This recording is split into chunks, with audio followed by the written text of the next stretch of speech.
Moving through your fears, using a formula to break through fears. Hi, I'm Dr. Cynthia Bischoff, International Life Coach. In my work in helping people move through their fears, I've designed a formula that I call the and then what formula. I have clients choose one area of their lives and one fear that they want to move through. I then tell them to allow me with my simple formula to take them through the worst possible scenario. So when you try this on your own, just get a friend to help you through it. It's really pretty easy. Here's what it looks like. Let's say you're really fearful about leaving a job.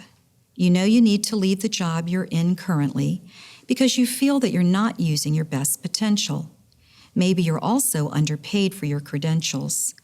You don't enjoy the work any longer, and you think you can find a job that you're better suited for. You've done some research and have found some new possibilities.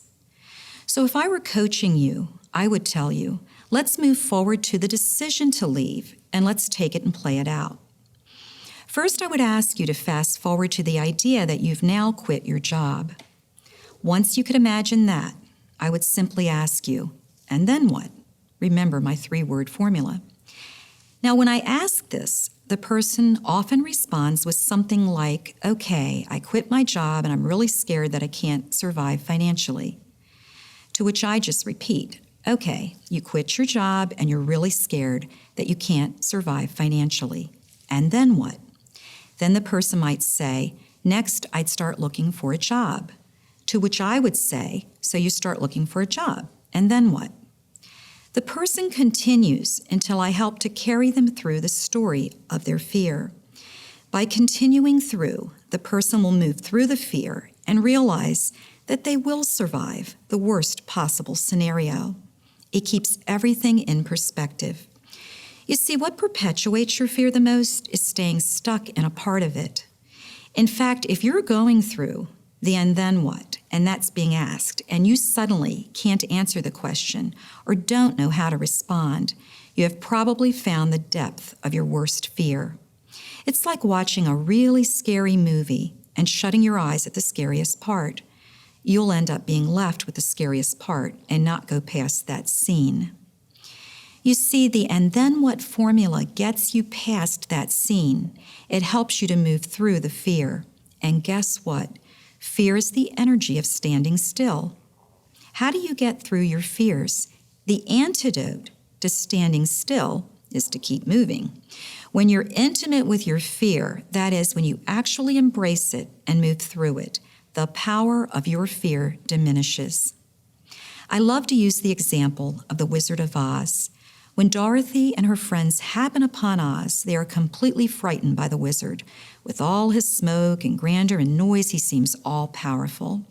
Pretty soon, though, the dog Toto pulls back the curtain, only to find that a very scared little man is manipulating the image of the wizard, or we could say the image of Dorothy's fear.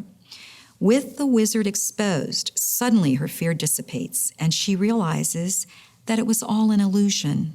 It only had the power her mind had given it. You know, we all experience some type of fear from time to time, but that's different than living primarily in a state of fear or worry.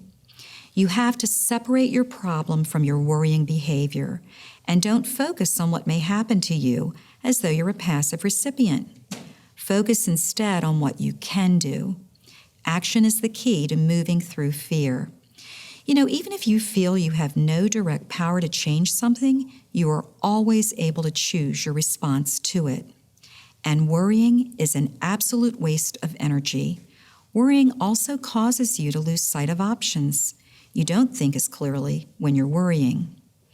If you allow things to proceed to just take their course, you'll find that things will somehow work through. At the heart of most of our fears is the fear that we can't handle what might happen, when in fact we have to believe that we can. Honestly, I believe that in the end of our lives, we'll be more regretful of what we didn't do, especially due to our fears, than of what we did attempt.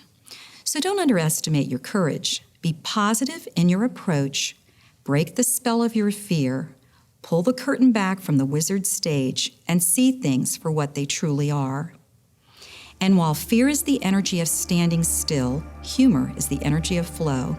So be able to laugh a little at life and don't take things so personally or seriously. Good luck.